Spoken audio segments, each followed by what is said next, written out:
अस्सलामुअलैकुम दोस्तों, welcome to my YouTube channel. आज की हमारी वीडियो का टॉपिक है the secret of Great Pyramids of Egypt. हमारा ये टॉपिक बहुत ज़्यादा इंटरेस्टिंग होने वाला है, तो चलते हैं अपनी वीडियो की तरफ। अगर दुनिया के 7 अजायबात की हम बात करें तो उनके अंदर पिरामिड्स ऑफ इजिप्ट को खास अहमियत हासिल है, जो मिस्र के शहर कायरा से तकरीबन 50 मील के फासले पर मौजूद है और एक अंदाजे के मुताबिक इन्हें तकरीबन 4500 साल पहले बनाया गया था। और ये पिरामिड्स इसलिए मशहूर है क्योंकि आज की मशीनरी और टेक्नोलॉजी भी मिलकर इनकी डुप्लीकेट नहीं बना सकती, क्योंकि हमारी जदीद तरीन मशीनरी भी इन पिरामिड्स के अंदर इस्तेमाल होने वाले पत्थरों को नहीं उठा सकती। इन पिरामिड्स के अंदर सबसे ऊंचे पिरामिड का नाम है खुफू, जो कि 2560 BC में बनाया गया था। इसे the great pyramid of Giza भी कहा जाता है। अगर फोटोज़ और वीडियोज़ में देखा जाए तो यह पिरामिड एक ही नहीं बनाया गया, बल्कि इस जैसे 2 और पिरामिड्स मौजूद हैं। इन तीनों पिरामिड्स में से सबसे बड़ा पिरामिड पिरामिड ऑफ खुफू है। इससे छोटा है पिरामिड ऑफ खाफड़े, जो सेकंड लार्जेस्ट नंबर पर आता है। कहा जाता है कि खुफू के बेटे खाफड़े ने उसे बनाया। और तीसरा और सबसे छोटा पिरामिड है इनमें पिरामिड ऑफ मेनकौरे, और कहा जाता है कि इसे खाफड़े के बेटे ने बनाया। पिरामिड ऑफ गीज़ा को बनाने के लिए तकरीबन 2.3 मिलियन पत्थरों का इस्तेमाल हुआ। बहुत से साइंटिस्ट इस चीज़ को एलियन से जोड़ देते हैं, क्योंकि इन लोगों का मानना है कि अगर आज हम एडवांस तरीन टेक्नोलॉजी होने के बावजूद इस तरह के पिरामिड्स नहीं बना सकते हैं, तो फिर हो सकता है कि ये एलियंस का काम हो, जो कि हमसे बहुत ज़्यादा एडवांस हैं और किसी ज़माने में इस दुनिया में विजिट करने के बाद वापस चले गए हों। सदियों साइंटिस्ट, आर्कियोलॉजिस्ट और हिस्ट्री का इल्म रखने वाले इन पिरामिड्स के बनाने का मकसद और इनकी बनावट पर अंदाज़ा लगाते रहे, क्योंकि इनका मानना यह था कि उस वक्त के मिस्र के बादशाह खास तौर पर पिरामिड्स को अपने लिए बनवाते थे, ताकि मरने के बाद इन्हें यहाँ दफनाया जा सके। उस वक्त के फ़िरौन अपने मरने के बाद अपने तमाम मालो असबाब, अपनी बीवियाँ और नौकर वगैरह को भी अपने साथ दफना देते थे, क्योंकि इन लोगों का मानना ये था कि तमाम मालो असबाब उस वक्त काम आएगा जब वो दोबारा ज़िंदा होंगे।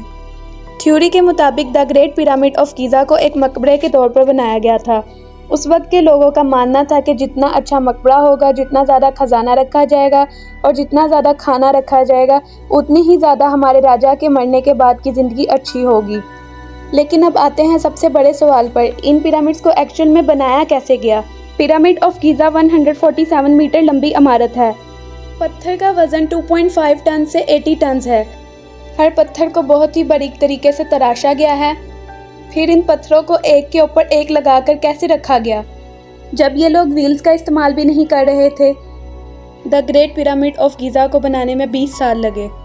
फिल्मों में अक्सर दिखाया जाता है कि पिरामिड्स को बनाते वक्त गुलाम मजदूरों का इस्तेमाल किया गया। बड़े ही गरीब सर्वेंट्स यहाँ पर मजबूरी के तहत काम करते थे और उनसे दिन रात काम करवाया जाता था और उन्हें रस्सियों से भी मारा जाता था। किसी न किसी फिल्म में आपने ऐसा ज़रूर देखा होगा। 5th सेंचुरी में एक ग्रेट ग्रीक हिस्टोरियन हेरोडोटस, उन्होंने इस थ्योरी का बताया था, मगर ये गलत है। जो लोग इसके बनाने के लिए काम कर रहे थे उन्हें मारा नहीं जाता था, बल्कि उन्हें अच्छे से खाना खिलाया जाता था।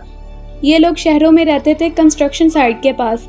इसके अलावा इन्हें अलग अलग सीजन्स में इन्हें अलग अलग कम्युनिटी के मेंबर्स की मदद मिलती थी। लाइक फार्मर्स, अगर किसान खेती नहीं करते थे तो अपने फ्री टाइम में कंस्ट्रक्शन में हाथ बिठाया करते थे।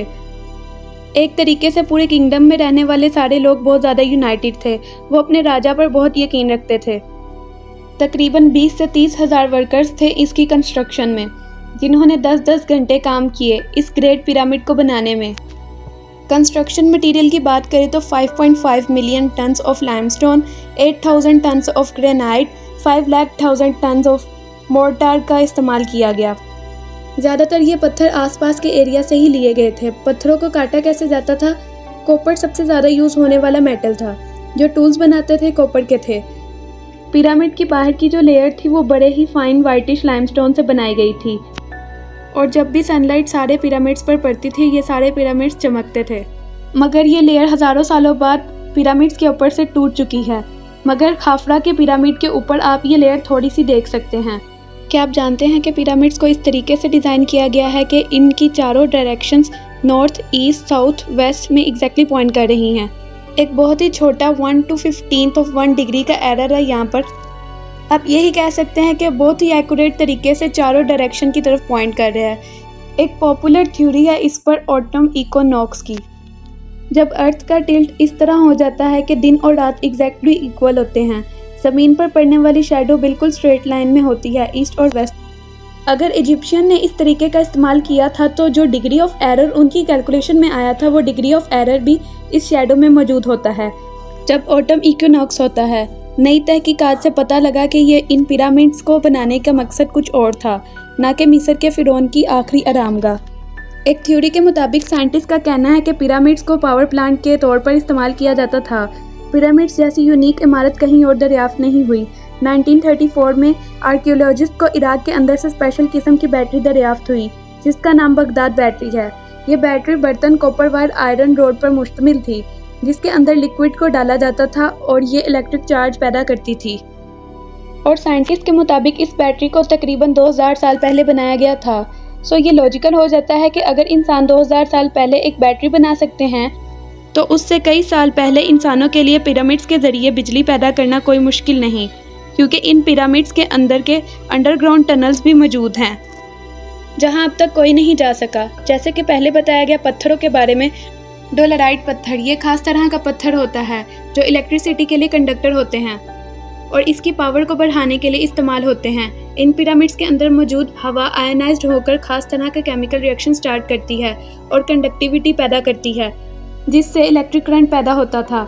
1993 में एक कमरा इन पिरामिड्स के अंदर दरियाफ्त हुआ था जिसे द क्वींस चैम्बर के नाम दिया गया।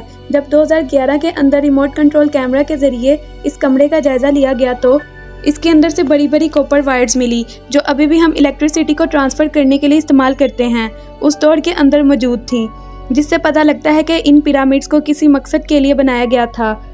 और सबसे बड़ी बात, इन पिरामिड्स को जिस जगह के ऊपर बनाया गया है वहाँ किसी ज़माने के अंदर दरिया नील के अंडरग्राउंड लेक्स मौजूद थी, यानी इन अहरामों को पानी के ऊपर तामीर किया गया जो कि बिजली पैदा करने के सबसे बड़े और आसान तरीका है।